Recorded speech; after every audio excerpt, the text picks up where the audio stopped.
Du coup, je m'appelle Emma à Lyon, j'ai 22 ans. Aujourd'hui, je suis en école de commerce à l'INSEC à Bordeaux. Avant, j'ai fait un bac ES, donc dans le Loir-et-Cher. Et puis après, j'ai fait une année de droit. J'ai arrêté, j'ai fait une année sabbatique en Australie. Et puis après, j'ai été prise du coup un DUT GEA. Mais à la base, c'était pas mon premier choix. Mais voilà, j'ai été prise quand même. Mon premier choix, c'était DUT TC. Ok. Parce que moi, j'étais plus attirée par l'import-export ou les achats. Donc voilà, c'était mieux pour moi. Mais après, DUT GEA, c'était intéressant aussi. Donc, voilà. Je m'appelle Chloé, j'ai 21 ans. Donc j'ai fait un bac ES, ensuite j'ai fait un an de droit et je suis arrivée en DUT GEA. Donc j'ai choisi DUT GEA parce que c'était une formation assez générale. Voilà. Et actuellement, je suis en école de communication et marketing à Bordeaux. Donc oui, l'entrée en école de commerce, c'était vraiment un gros changement parce que déjà quand on arrive en première année en école de commerce, il y a une grosse, pas vraiment une remise à niveau, mais il y a vraiment toutes les personnes de différents horizons qui arrivent, donc ils n'ont pas les mêmes formations, alors c'est pas évident, donc ils sont obligés de mettre des cours pareil assez généraux, même plus généraux que le DUT GEA. Ce qui fait que voilà, il y a des cours qui plaisent et des cours qui plaisent pas. Mais puis au niveau de la masse de travail, on travaille beaucoup plus en groupe en école de commerce, mais par contre on travaille moins. Il y a des semaines où parfois il va y avoir des séminaires, donc on va faire 8h, 19h ou 8h, 17h. Donc ouais, ils vont prévoir des séminaires. Il y a d'autres jours où on va avoir 1h30 de cours par jour. Et puis d'autres où ça fait des grosses journées, ça dépend. Ou parfois des journées où on commence tôt, il y a un trou au milieu et c'est pas du tout pareil. En général, j'en garde un bon souvenir, mais c'est vrai que c'était assez intense en fait. En 2 ans, quand même, on a eu pas mal de cours et assez stressant. Et après, je me dis que pour ce que je fais actuellement, c'était une bonne préparation. Moi, je vais faire soit un master en stratégie de com, donc de communication, ou soit un master en événementiel et relations publiques.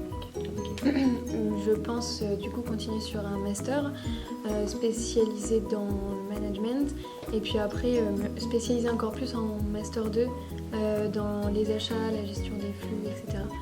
Donc il y a eu quelques cours qu'on a eu en DUT GEA qui ressortent quand même, mais enfin pas beaucoup, mais quelques-uns, et puis c'est quand même des bonnes bases qu'on a appris ici et qui peuvent nous servir pour l'école de commerce aussi. Regretter non, mais moi même si j'ai fait une année de droit que ça m'a pas plu, ça m'a quand même apporté des bases et puis c'était intéressant, c'était super intéressant. Après des choix DUT GEA, je sais pas si j'aurais choisi ça vraiment de mon propre gré. J'ai choisi DUT GEA un peu par défaut parce que j'ai pas été acceptée autre part, parce que je m'y suis pris un peu tard après mon année sabbatique. Et sinon, en vrai c'était quand même intéressant et puis c'était des bons souvenirs, malgré qu'il y avait une grosse masse de travail à fournir. Mais sinon c'est bien amusé quand même. Ok. Bon bah super, merci. Pour rentrer dans l'école, donc déjà d'abord c'est sur le dossier, donc tu envoies ton dossier. Ouais. Ensuite ils te convoquent, donc tu as des épreuves à passer et tu as un entretien avec un responsable de l'école. Mais en vrai c'est super simple. Enfin, moi je m'attendais vraiment à ce que ce soit très compliqué avec un niveau de ouf et bah non en fait c'est facilement accessible pour un DUT GEA. Eh bien, c'est jamais une année perdue. Même si vous savez pas encore quoi faire, faites des choses. Si vous essayez pas, vous pourrez jamais savoir ce qui vous plaît vraiment dans la vie. Faites des stages. Si vous savez pas quoi faire, vous pouvez aussi partir à l'étranger parce que ça fonde vraiment. Comment dire, ça fait vraiment mûrir. Et puis après, ça vous apporte plus d'expérience aussi.